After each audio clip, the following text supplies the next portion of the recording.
What's going on, Hokie Nation? We got a special TSL today. Guest for you, Virginia Tech lacrosse senior defender Mary Griffin is on set as they get ready to head down to the ACC Championship quarterfinal down in Charlotte, North Carolina. It's coming up next. It's TSL today on a Monday from Blacksburg.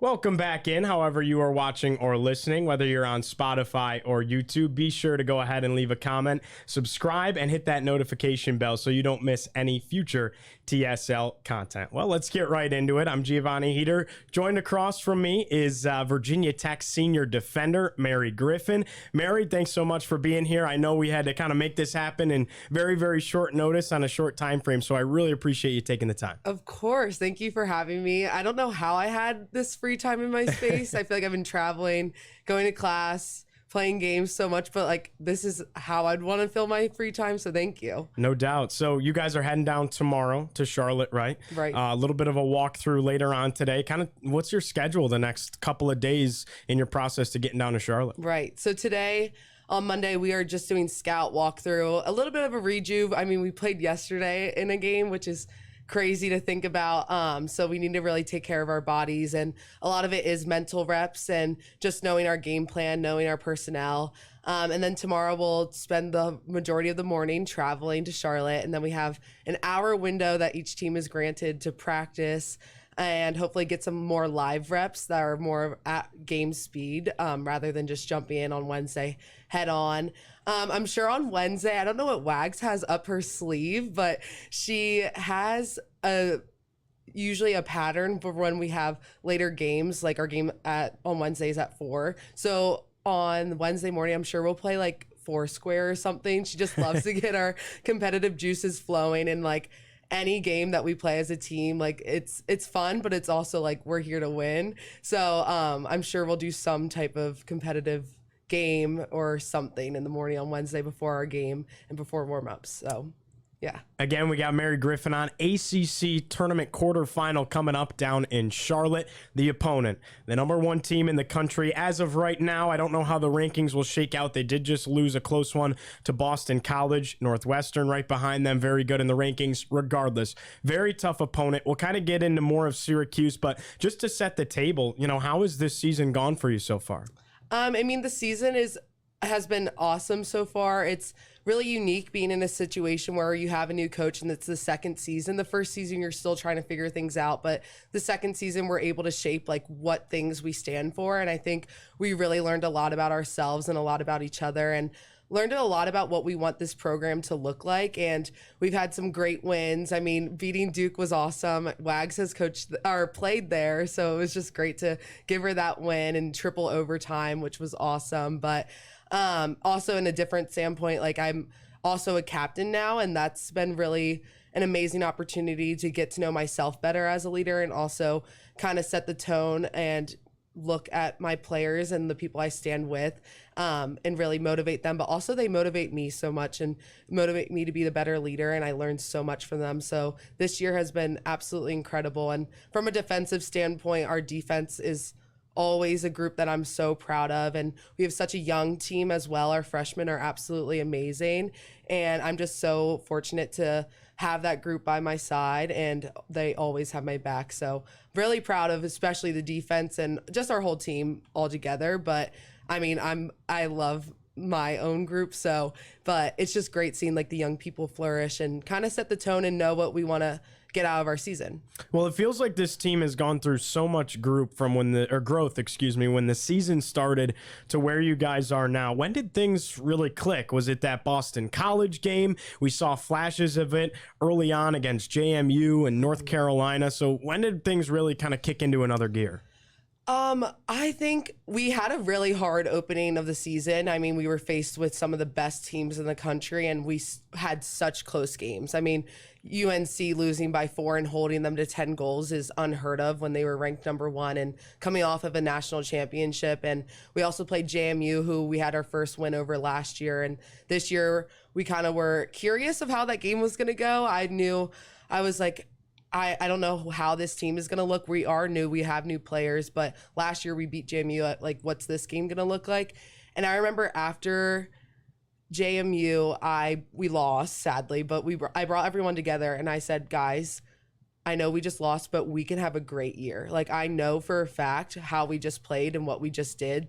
We can have whatever season we want to have. It's in our hands. And so that was kind of my moment where I was like, okay, like maybe we're not getting in the win column right away early in the season, but we're holding on and hanging in these tight games. And it's going to be our power to kind of change the narrative and get that win that we really want and really deserve.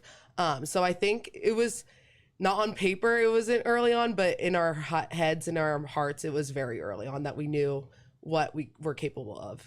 This team has also had to face so much adversity as far as illnesses, injury, you name it, you guys have faced it. Can you speak about how this team has been able to power through that, get girls healthy back on the field, and how that's impacted you throughout the year? I mean, we always just say next man up mentality. Like, we would love to have everyone full force and healthy. I mean, in a perfect world, that's awesome, but that's not going to happen in the world of sports. So I have faith in every single person that's on the bench that comes in, who may have a new role. And I think we really embrace that role. Like, if you're on scout team, if you're there to make the starters better or starters out and you're there to step up, like, we have full faith in everyone. And I think something that's really powerful about a team is their depth. And I think our team has really showed that and showed not being afraid of challenges and not being afraid of just stepping into places you might not be comfortable with. But I know we instill a lot of confidence in the people that are made in an uncomfortable situation. But we'll get through anything. Our team's been through a lot. So I know we have each other's back, and we're there for each other through everything.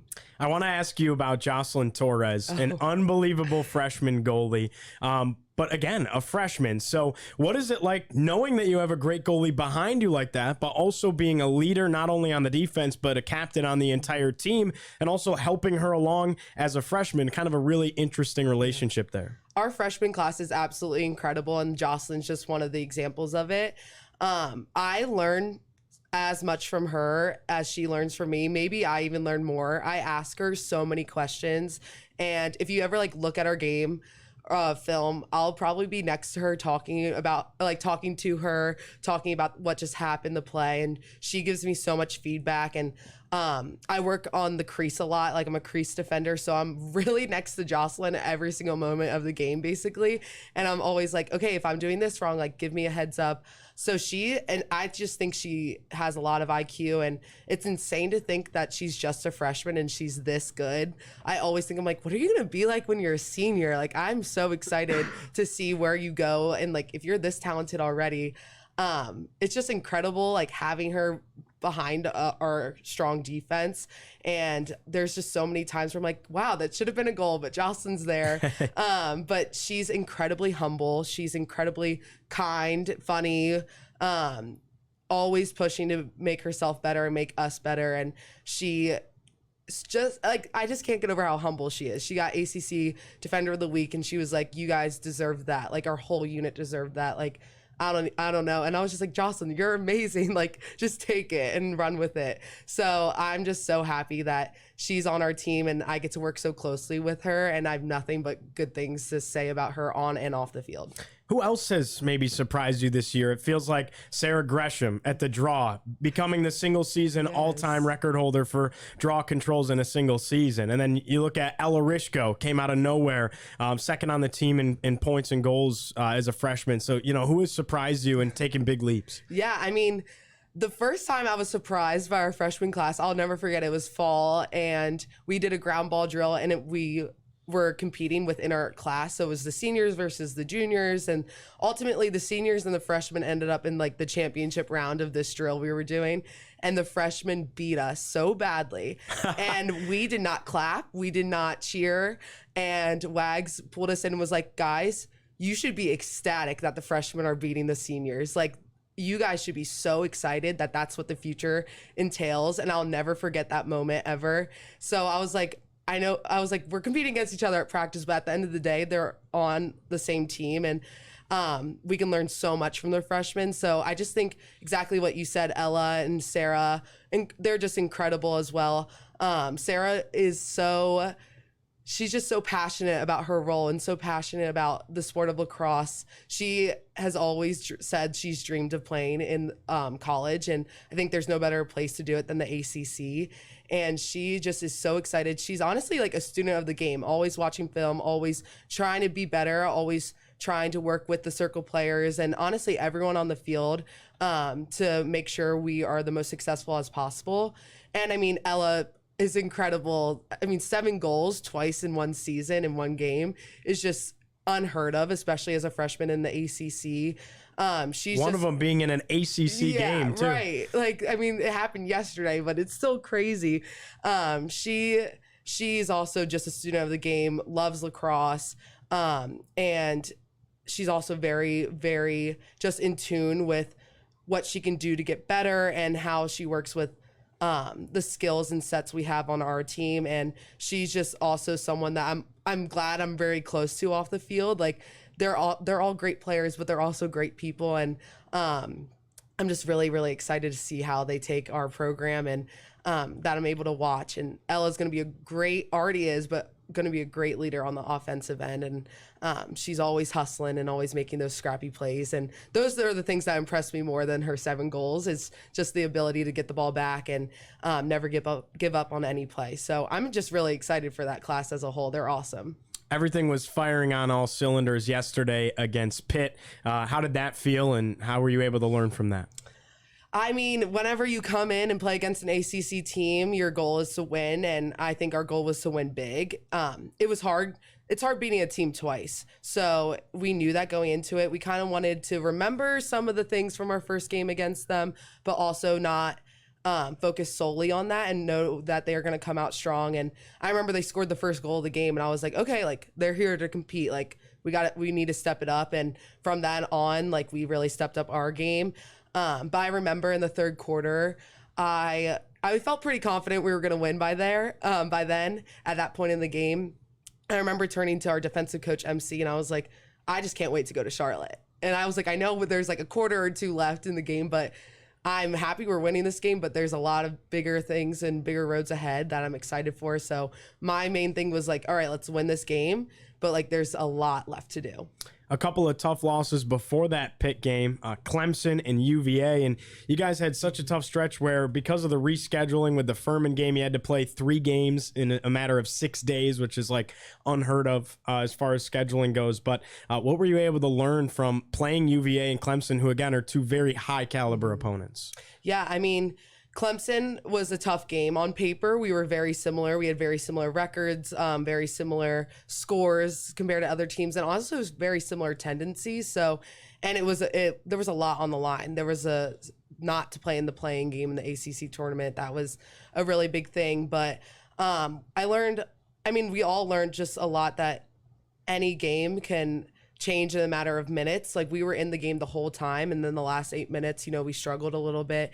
And that's kind of where Clemson took that run. And that was really tough, but I hope we see them again. And I hope we see, honestly, every team we've had close runs with, like, or anyone. Like, I'm just excited to play another team twice. And I think UVA is also a fun game. It's always a fun matchup. We learned a lot just as a team and just as, like, what we're capable of. And I think in that stretch when we played Furman before UVA, Wags always was like, I'd rather play a game than practice. Like we got to practice some of the things we wanted to work on, and it's at full speed. So kind of just taking the tough run and kind of game pack schedule and embracing it rather than looking at it. But Wags always says we either lose or we learn, and we learned a lot this past week. And it's a good time to learn things while going into the tournament.